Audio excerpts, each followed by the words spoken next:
The Biden-Harris administration refused to give Secretary Pate the information he needed to confirm whether these 2,176 voters were eligible to vote, which kind of proves that the previous administration was not interested in verifying citizenship for voting. Now that the Trump administration has allowed Secretary Pate access to the SAVE program, we know that 277 people from Iowa's 2024 voter registration list were non-citizens. In other words, potentially. You just heard that clip, and you need to understand something right now. Something visceral and true and unbearably urgent. Because what we just witnessed is the culmination of a decades-long project to weaponize xenophobia and transmute the machinery of democratic participation into an engine of exclusion. And here's the bombshell: nobody in the mainstream press wants to say out loud, even though the evidence is sitting right there in front of us, screaming to be acknowledged. Iowa Secretary of State officials confirmed that only 35 non-citizens cast ballots in the 2024 election, after examining over 2,000 flagged voters, which means we are watching a United States senator stand before cameras and construct an entire fortress of authoritarian narrative out of what amounts to statistical noise, while simultaneously erasing the thousands of eligible voters, naturalized citizens who fought for decades to earn their place in this democracy, who were terrorized and intimidated and stripped of their fundamental rights in service of a fascistic fever dream that has absolutely nothing to do with election security and everything to do with maintaining white conservative political power through whatever means necessary. And if you think I'm being hyperbolic, then you haven't been paying attention to what just unfolded, because this is the playbook, and we've seen it before, and what's coming next should terrify every single person who believes in the most basic premise that democracy depends on universal suffrage. Let me paint you the real picture here, because the context matters, and the stakes could not be higher, and we're about to expose exactly how this grotesque theater of voter suppression actually operates in practice. 2 weeks before the November 5, 2024 election, Iowa Secretary of State Paul Pate issued guidance to county auditors to challenge the ballots of 2,176 registered voters identified as potential non-citizens. And think about that timing for just a moment, because this wasn't some careful months-long verification process designed to protect election integrity. This was a calculated political bomb detonated in the final days of a presidential campaign, specifically designed to sow chaos and fear and create the impression that hordes of illegal voters were flooding the system, when in reality just 277 of those 2,176 people were confirmed to not have U.S. citizenship, which is barely 12% of those targeted, meaning that nearly 90% of the people whose voting rights were challenged in the final desperate sprint to Election Day were actually citizens, were actually eligible, were actually exercising their constitutional rights before Republican operatives decided to treat them like criminals. And here's where this gets even more insidious and even more connected to the broader authoritarian project that Trump has been constructing brick by brick since he descended that golden escalator to call Mexican immigrants rapists and criminals, because the Biden administration's U.S. Citizenship and Immigration Services denied Iowa permission to verify citizenship status through the SAVE database, and Republicans have seized on this as proof positive of some nefarious Democratic conspiracy to flood America with illegal voters, when the actual reality, the reality grounded in law and precedent and basic human rights protections, is that federal agencies were following established protocols to prevent exactly the kind of mass disenfranchisement we're now witnessing, protocols designed to keep states from engaging in fishing expeditions through federal immigration databases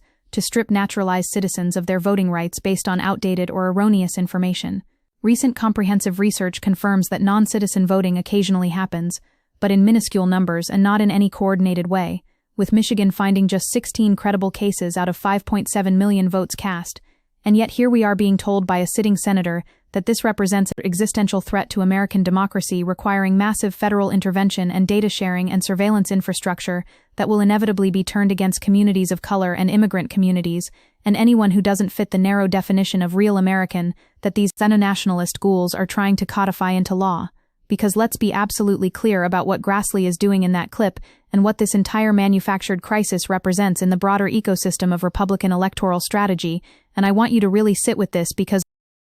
House Republicans' real ambition is to lay the groundwork for blame and obfuscation, to do violence to the Constitution, and deny the people their say in election outcomes, with Trump laying the foundation for his big lie months before Election Day by claiming mail-in voting would produce a rigged election. And this is the exact same playbook being deployed right now in real time, with Iowa serving as the laboratory for a nationwide program of intimidation and suppression. The senator stands there with his folksy Midwestern affect and his carefully rehearsed talking points, and he tells you that the Biden-Harris administration refused to help verify citizenship status, framing it as obstruction and malfeasance, when what actually happened is that federal officials were protecting the constitutional rights of naturalized citizens from being trampled by state actors eager to construct voter fraud narratives out of whole cloth. And the most chilling part is how effective this rhetorical strategy has become, because an NPR poll found that 52% of voters were concerned about non-citizens voting in the presidential election, with 81% of Republicans expressing concern compared to just 25% of Democrats, which means the propaganda is working, the fear is metastasizing, the groundwork for rejecting unfavorable election results has been laid with mathematical precision. Now here's the revelation that should make your blood boil. And here's why progressives need to understand the full scope of what's being constructed here. Because this isn't just about Iowa, and this isn't just about 277 people who may or may not have voted when they shouldn't have. This is about building the infrastructure for mass disenfranchisement on a scale we haven't seen since Jim Crow. Under the Trump administration, Iowa reached a settlement with DHS that grants the state access to the SAVE database for 20 years, and this should send shivers down your spine. Because what we're watching is the normalization of linking federal immigration enforcement systems with state electoral administration systems, creating a panopticon of surveillance where anyone whose name sounds foreign, or whose documentation isn't perfectly updated, or who naturalized in the last few years, can be flagged and challenged and intimidated, and quite possibly removed from voter rolls based on algorithms and databases that we know from decades of experience are riddled with errors and biases.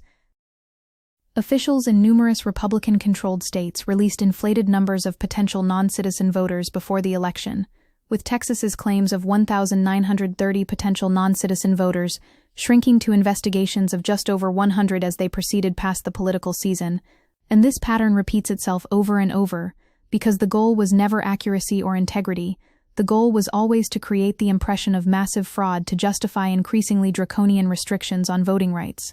And let's talk about who actually gets caught up in these dragnet operations, because the violence here is not abstract, it's not theoretical, it's deeply personal, and it falls overwhelmingly on communities that are already marginalized and already vulnerable. William Pritchett, a voter in Alabama, who became a U.S. citizen after marrying an American, received a letter from election officials making his registration inactive, and as he read it, the first thought in his head was whether he had done something wrong, with the whole experience feeling like intimidation, and multiply that psychological terrorism by thousands and tens of thousands, and eventually millions, as these programs scale up and you start to understand how voter suppression operates, not through explicit prohibition, but through fear and confusion, and bureaucratic violence that makes people decide it's just not worth the risk to show up and cast a ballot.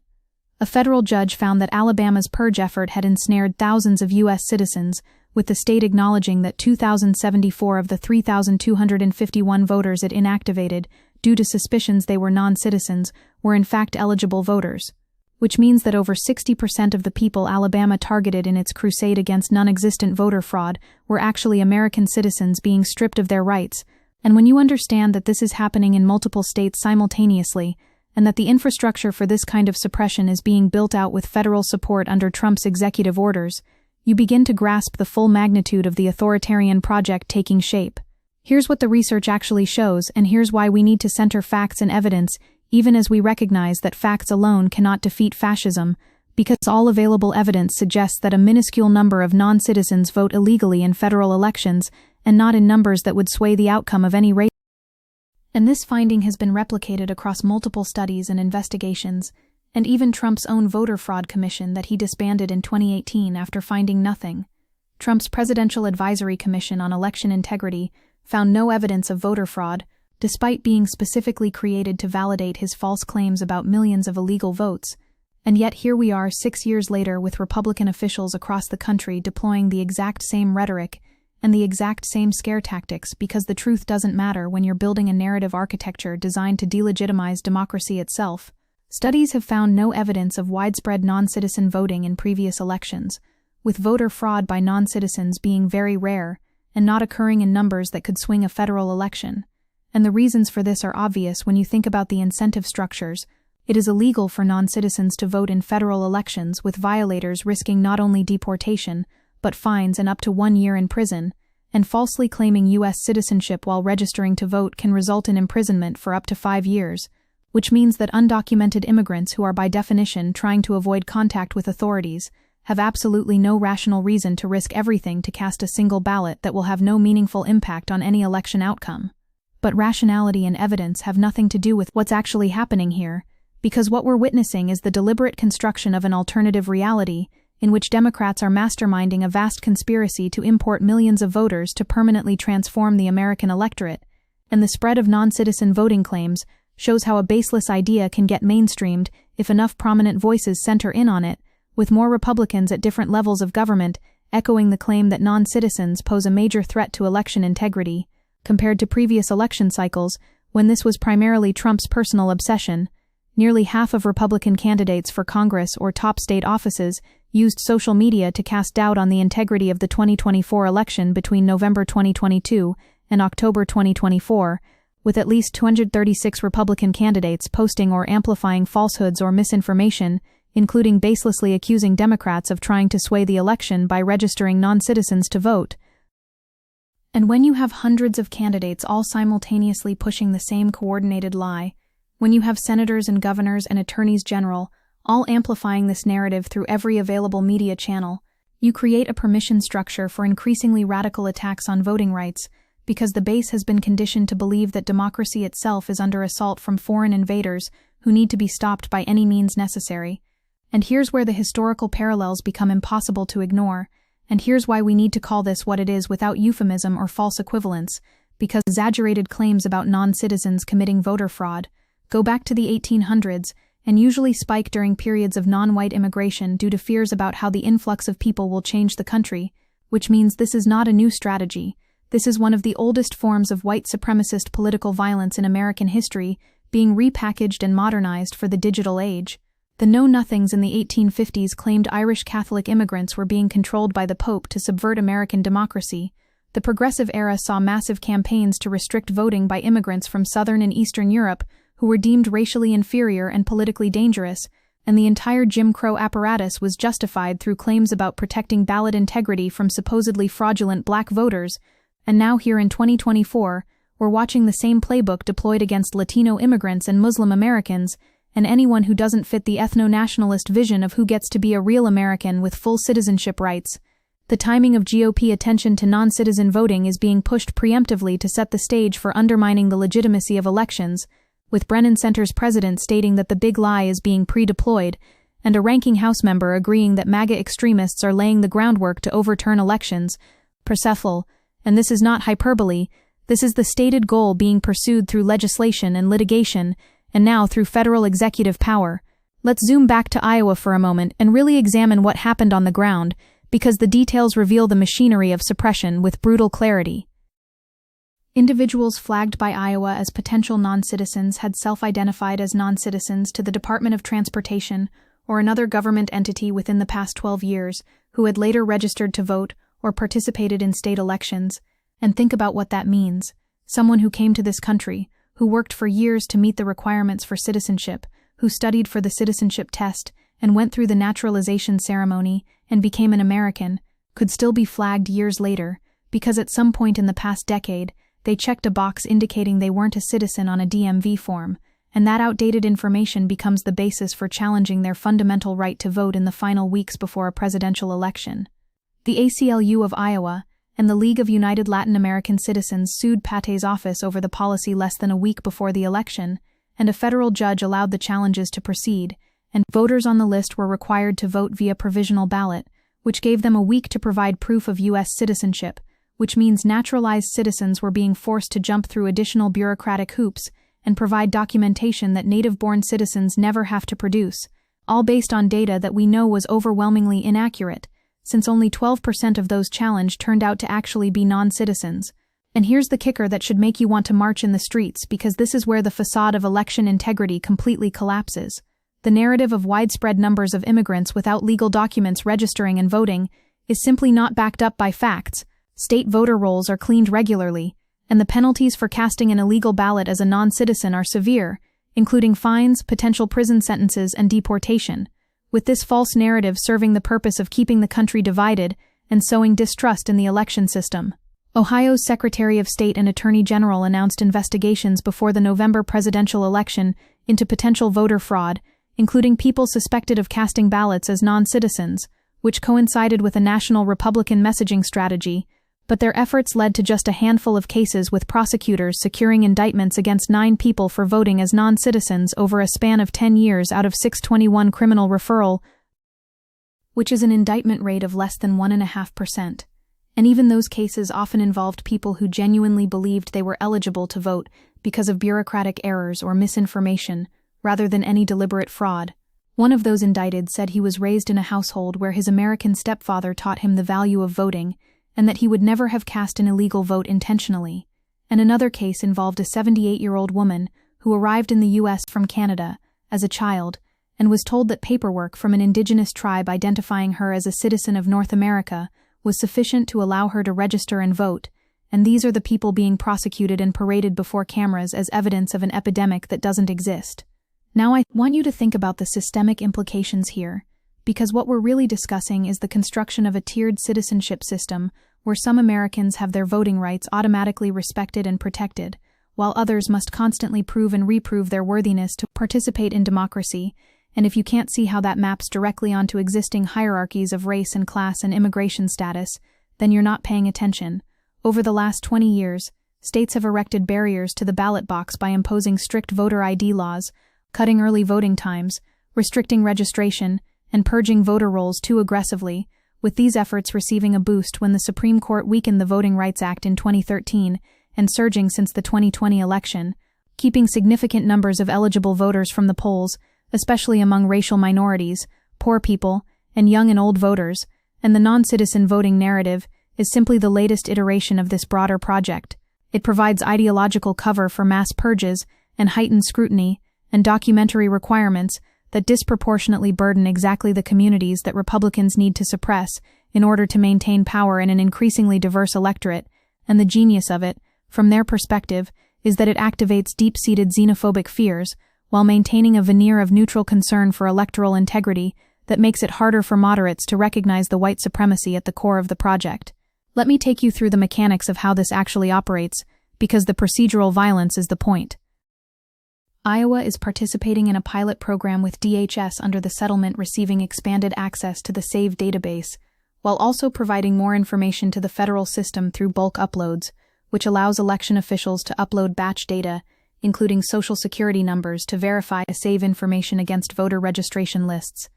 And this should alarm everyone who understands even basic principles of data security and civil liberties, because we're talking about state governments uploading the personal information of millions of Americans to federal databases that were designed for immigration enforcement, creating permanent records that link people's voting behavior to their citizenship status and immigration history. The settlement includes an agreement by states to provide state driver's license data to the federal government, though neither Pate nor Byrd mention this in their statements, which tells you everything about how these operations proceed: expand surveillance, consolidate databases, build the infrastructure for automated flagging and challenges, and don't publicize the full extent of what you're actually constructing, because people might object if they understood they were being enrolled in a nationwide voter tracking system without their knowledge or consent. And this brings us to the most terrifying dimension of what's happening, because we're not just talking about the 2024 election or even the 2026 midterms. We're talking about the permanent transformation of American electoral administration into an instrument of authoritarian control. The Department of Justice is seeking voter registration lists of several states representing data on millions of Americans ahead of the 2026 midterms, with letters typically asking election officials to describe how they register voters and work to identify duplicate registrations and individuals not eligible to vote, with most letters also asking about each state's process for flagging non-citizen applicants. Even though non-citizen voting is against federal law and incredibly rare, while Trump and his allies have promoted false claims about its prevalence. Think about what it means that the DOJ under Trump is demanding that states turn over their complete voter files, that federal law enforcement is inserting itself into the fundamental mechanics of state election administration based on completely fabricated claims of voter fraud, and that Trump's election executive order directs the Attorney General to prioritize enforcement of federal election integrity laws in uncooperative states, and requires her to review grants and other DOJ funds that could be withheld from states that resist, which is literal financial coercion being deployed to force states to participate in a federal voter surveillance regime. Here's what should keep you up at night. The 2024 election was the most litigated in history even before Election Day arrived, with Republican leaders and special interest groups fighting tooth and nail to try and disenfranchise as many voters as they could before one of the most consequential elections in recent history. And these GOP officials and conservative leaders have close ties to Trump, meaning their recent efforts to thwart democracy and disenfranchise voters will likely continue in the new administration. The infrastructure has been built, the legal theories have been tested, the activist networks have been mobilized, the databases have been linked, and now there's a president in office who has literally pardoned people who participated in the January 6th insurrection and who has made absolutely clear that he views elections as legitimate only when he wins. In April 2024, there was not even one single instance of voting by a non-citizen found by investigation, but that factual reality has no bearing on the political project being constructed because facts are irrelevant when you're operating in the realm of narrative and myth-making and authoritarian propaganda.